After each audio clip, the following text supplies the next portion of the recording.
Bueno, el universo de los asesores políticos en América Latina es bastante reducido, en realidad. Los asesores que siempre de alguna manera trabajamos en campaña en América Latina no somos muchos.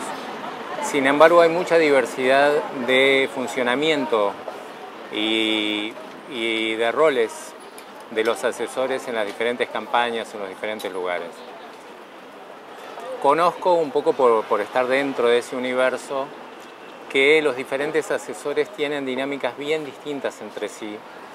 Hay muchos que participan de manera más tangencial como asesores de los candidatos, asesores de los personales de los candidatos. Muchas veces son como asesores externos, pero que intervienen de alguna manera de forma episódica en la campaña y que hay una estructura política y de producción de contenidos de campaña que de alguna manera funciona con una lógica propia y que de tanto en tanto tienen un consejo o el candidato escucha asesores. He visto muchas veces que algunos candidatos escuchan más de un asesor, que hablan con más de un asesor. Hay otros que tienen otra dinámica muy diferente. Yo puedo hablar de cómo trabajo yo, que básicamente, digamos, en el modelo más frecuente y común, yo me involucro primero en el diseño estratégico. Antes que nada, genero la estrategia de campaña. Siempre de una manera permanente, estable. Puede pasar cualquier cosa menos que haya una estrategia escrita. O sea, siempre tiene que haber una estrategia de campaña escrita donde nosotros planteamos cuál es el mensaje, a qué grupos objetivos está dirigido, qué medios se utilizan y cómo es el manejo y la administración, la gestión de los tiempos de la campaña. Entonces, todos esos elementos van en un diseño estratégico y en un contenido estratégico escrito. Eso es lo primero. Después, en segundo término, cosa que a veces, la mayoría de las veces ocurre, en algunas campañas no. En el caso de la última campaña de Ollanta Humala, solo intervine en la parte estratégica, pero el segundo plano sería lo que es la conducción táctica de la campaña. La conducción táctica de la campaña es lo que hace que una estrategia escrita se implemente en el día a día para llevarlo a término en la parte práctica, concreta, sobre el terreno. En el caso justamente de la campaña de Ollanta Humala, quien era la encargada de la administración táctica de la campaña era la esposa de Ollanta Humala, Nadine Heredia. Después hay un tercer nivel que generalmente sí lo ocupo y a veces, en algunos casos más contados no, que es la parte de producción de los contenidos. Normalmente dirijo la parte de producción audiovisual, la parte de producción de todos los contenidos de campaña. Y por último, hay también, muy frecuentemente, la mayoría de las veces lo hago, una asesoría personal política del candidato, que es un poco más, de alguna manera, más confidencial, porque en algún sentido tiene cierto grado de intervención, digamos, en temas políticos, que no es lo que normalmente yo hago. Pero muchas veces ocurre que el candidato quiere tener una voz que de alguna manera lo ayude a darle cierta coherencia a su lógica política. Entonces, esos niveles son los niveles en los que siempre opero. De alguna manera, algo que es fundamental, por lo menos en la manera que yo trabajo, es atribuirle toda la lógica prioritaria a la estrategia. Eso no es siempre así y diría que tampoco es lo más común en el resto de las campañas, donde en muchos lados hay una prioridad muy grande que se le da a la parte publicitaria. Ya no diría la parte estratégica ni de producción, sino exclusivamente a publicitaria, es decir, se le da la campaña a una agencia de publicidad. a mi manera de ver, con resultados siempre muy peligrosos en la medida que la lógica publicitaria no es la lógica política ni la lógica electoral.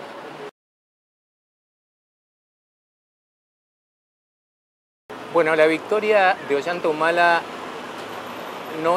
para mí no fue algo sorpresivo, aunque sí lo era teniendo en cuenta los antecedentes que, especialmente en el ámbito de la comunicación y de los medios del Perú, se le había dado, ¿no? Durante muchos meses, de alguna manera, hubo como un cerco mediático contra Ollanta Humala, donde se atribuía algo así como 0 posibilidades de ganar la elección. Se lo consideraba, o se quiso transmitir de manera bastante coordinada mediáticamente, de que Ollanta Humala estaba fuera de competencia, cosa que nunca estuvo fuera de competencia. Entonces, en principio, tenemos que ver que el triunfo de Ollanta Humala no fue una sorpresa en términos reales.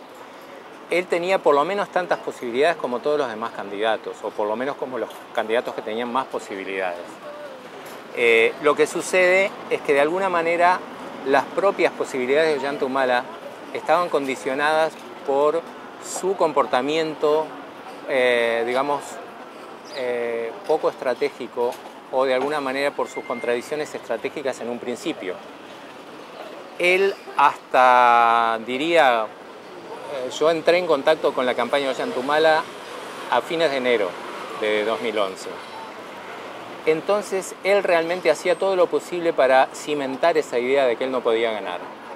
Mantenía un discurso de izquierda muy tradicional peruana, muy izquierda vinculada y anclada con el pasado, muy radical, muy autoritaria, unos conceptos muy, de alguna manera, arcaicos de izquierda política, y con elementos muy amenazantes al sistema, básicamente a 2 elementos que se daban por adquiridos dentro del universo peruano, que eran, por un lado, digamos, el innegable éxito o buena gestión del presidente saliente, Alan García, y por otro lado también la idea de que el Perú había de alguna manera tenido un periodo de despegue económico y donde había una especie de, digamos, de consenso en que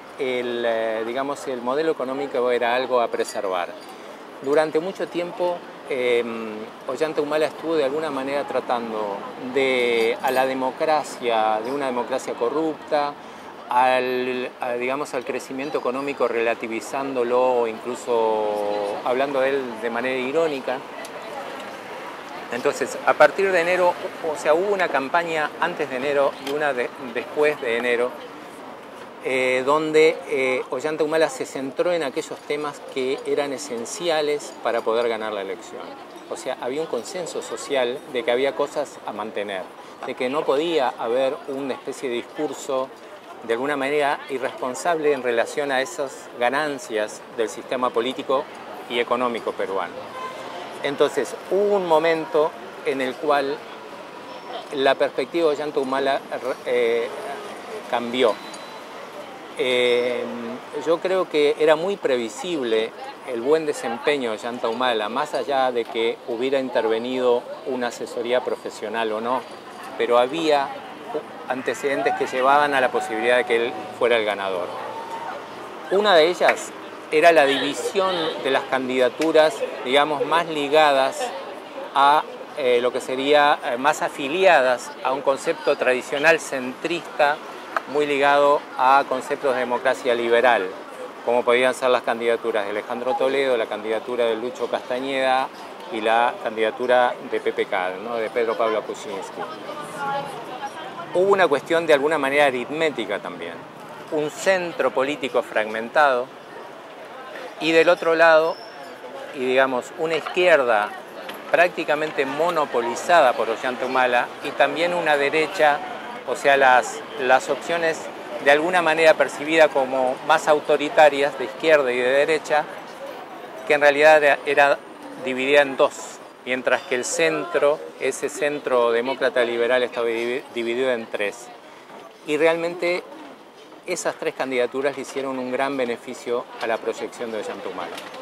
Es decir, que había grandes posibilidades estructurales de ese triunfo de Ollanta Humala y de alguna manera una ventaja adicional de esos dos extremos políticos configurados por Ollanta Humala y por Keiko Fujimori, que se presentaban como con mucha menos competencia entre sí. Entonces, en principio hubo, digamos, una ventaja estructural de la dispersión de las ofertas electorales que llevaron a que él tuviera, Ollanta Humala, posibilidades importantes. Después hubo una intervención, digamos, donde yo pude participar en la definición de una estrategia de campaña que lo llevara a mostrar una imagen particular que fuera, de alguna manera, conciliadora con las demandas del electorado. O sea, donde no hubiera una primacía de una oferta a cualquier precio, sino que de alguna manera conciliara la oferta con la demanda del electorado. A partir que empezó esa conciliación entre oferta política y demanda política, fue donde pudo consolidarse la situación de Ollanta Humala y de alguna manera esa fue la perspectiva que ya de principio y por el mes de febrero y por una entrevista en la revista Caretas, les dije que para mí, a pesar de que parecía poco probable, para mí quienes tenían más posibilidades de pasar a segunda vuelta eran Keiko Fujimori y Ollanta Humala. Después, cuando pude intervenir en la campaña, eso ya se hizo mucho más fácil de alguna manera. Es decir, de alguna manera hubo una profecía con ayuda, ¿no? Es decir, alimentando la lógica que podía llevar a Ollanta Humala a pasar a segunda vuelta y después a ganar la elección.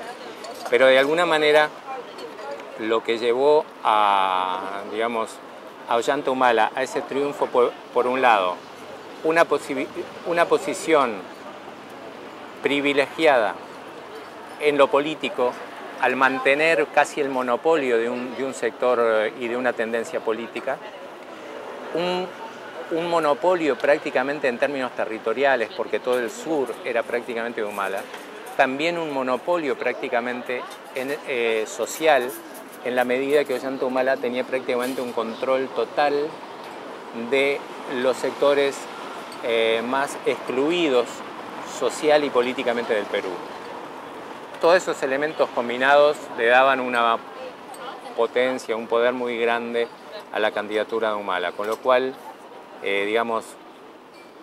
haciendo un análisis más cercano y profundo, no era algo para nada sorprendente, el desenlace posterior.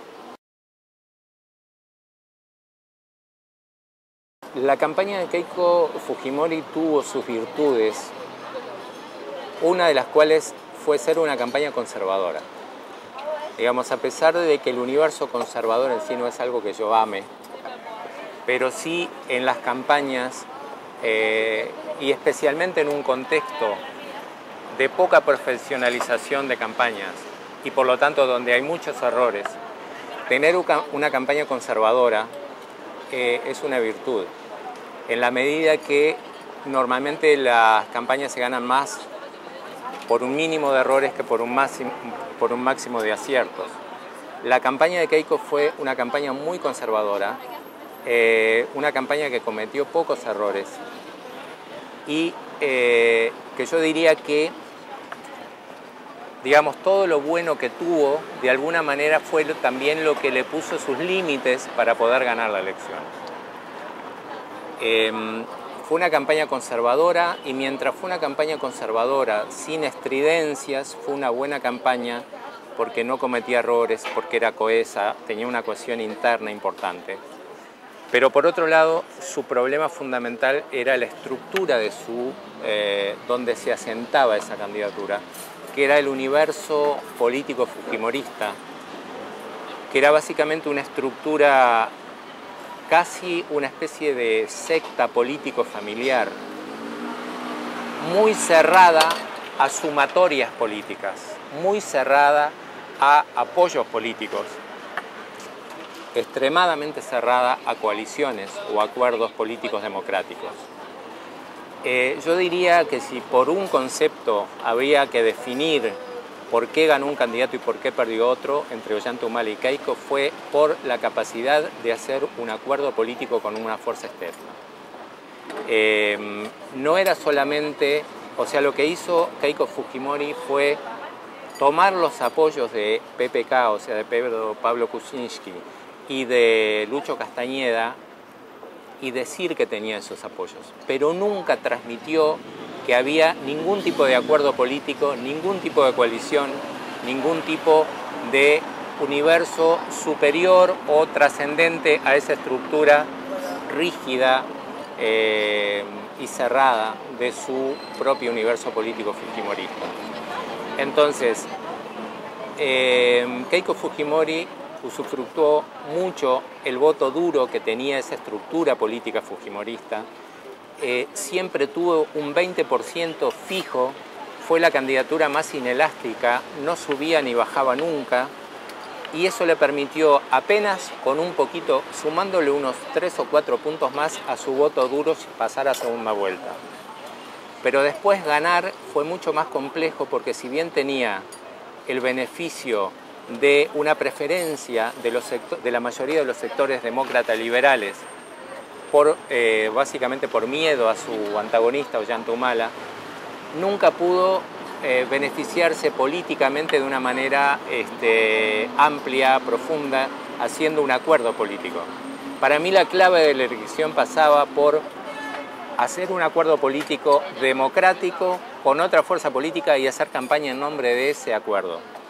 Cosa que al final de la campaña lo hizo Ollanta Humala y que fue lo que le permitió asomar en esa competencia, y cosa que no pudo hacer Keiko Fujimori. Es decir, que tuvo una buena campaña en la medida que fue conservadora para la primera vuelta, supo mantener bien su núcleo duro, su voto duro, su voto natural para poder pasar a segunda vuelta, pero no pudo trascender las limitaciones de su estructura política para ampliar su horizonte y poder ganar la segunda vuelta. Básicamente fue una campaña a puertas cerradas, no solo en términos políticos, sino también en términos estratégicos.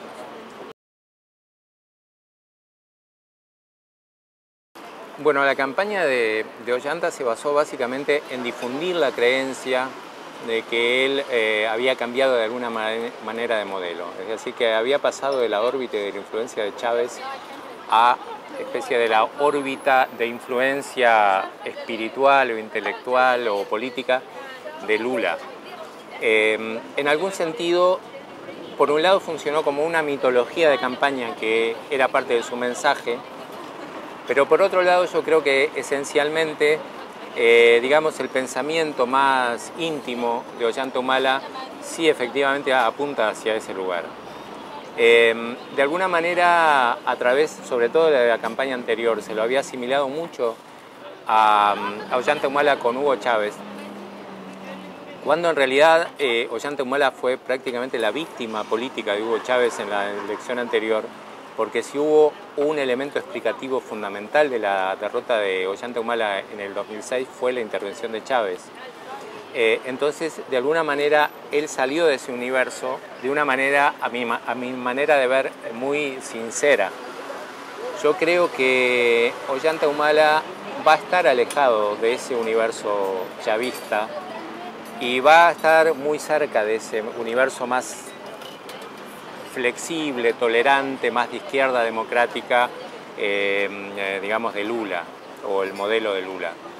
Yo creo que, digamos, lo pude conocer más cercanamente a Ollanta Humala y es una persona mucho menos autoritaria de lo que su imagen de alguna manera o transmite o de la mitología que se ha hecho sobre él. Él es una persona muy llana, muy directa, muy sencilla, muy cercana a las personas y no tiene, dentro de lo que lo conozco, una personalidad autoritaria que se imponga, ni un ego que de alguna manera es el polo estratégico de Chávez siempre, ¿no? Quien tiene de alguna manera antes a su ego que a su estrategia. Yo creo que él, me animo a decir que él va a hacer una buena presidencia y sobre todo pienso que los peligros que pueda tener la presidencia de Ollanta Humala no van a pasar tanto por su exceso de autoridad, sino más bien por un defecto de autoridad. Es decir, él está en una situación con un contexto político que genera muchas presiones, con una distancia política bastante importante de su propio pensamiento. Y de alguna manera creo que el apoyo político externo que reciba puede hacer que él circule por universos mucho más democráticos de los que se podía suponer en los momentos iniciales de su campaña. Yo creo que él va a ir mucho más directamente a un universo de izquierda democrática que a un universo chavista, y es algo que no puede ser probado, pero yo diría que intuitivamente puedo verlo que iría muy claramente por ese camino, y que probablemente los riesgos puede hacer de una dispersión política y de una falta de unidad y de autoridad política que lo puede amenazar en un principio. E incluso en esta transición, de alguna manera, él ha dejado demasiado que se metan en sus decisiones. Y bueno, y me parece que sin duda va a tener un rol muy importante también su esposa Nadine Heredia, quien es una persona extremadamente inteligente, muy formada, y que al mismo tiempo tiene un buen manejo de los condicionamientos y de las presiones que generan los contextos políticos dentro de la izquierda, ¿no? De donde ella proviene y que maneja muy bien. Yo diría que en este momento Perú puede estar mucho más tranquilo de lo que se ha mostrado recientemente, ¿no? O sea, el universo político peruano se ha mostrado muy alarmado por la llegada de Ollanta Humala, y me parece que en algún sentido no corresponde a la realidad, que la realidad de Ollanta Humala me parece que debería ser mucho más tranquilizante en el plano democrático y en el plano económico, que son los dos ejes de preocupación del Perú en este momento.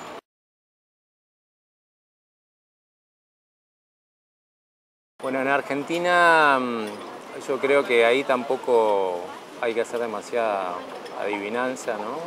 Creo que va a reelegirse Cristina Fernández. Yo, en mi vicio particular de anticipar cosas, había hecho un artículo donde ponía por qué tenía que ser Amado Vudú el candidato a la vicepresidencia.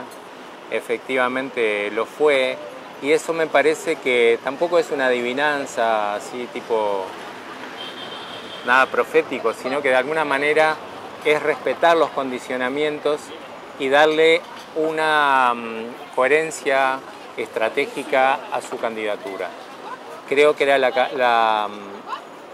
lo que completaba de manera perfecta dentro de su entorno la fórmula, que fuera alguien que tenga un perfil propio, un buen perfil, por un lado de la lealtad, pero que no se agote en la lealtad, sino que él sea un buen candidato en sí mismo, con un recambio generacional, con una buena imagen personal.